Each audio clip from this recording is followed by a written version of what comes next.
I'm Craig Blacklock, and I'm teaching a class on bird photography in which we're doing a long lens shot to get hopefully like a full frame shot of a bird in flight, and then we're putting on a shorter lens to capture the landscape like we have behind us here, and then we're going to bring both of those things into Photoshop and mask off the bird to place it against the background. And the idea is to be able to have everything in focus, and the bird will appear to be very close to the viewer because the background is shot with a shorter lens.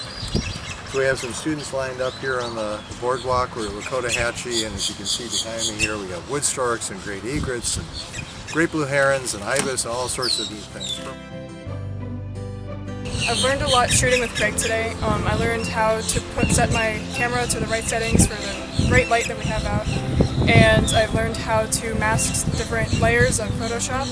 And I learned how to capture the birds in flight. Morning.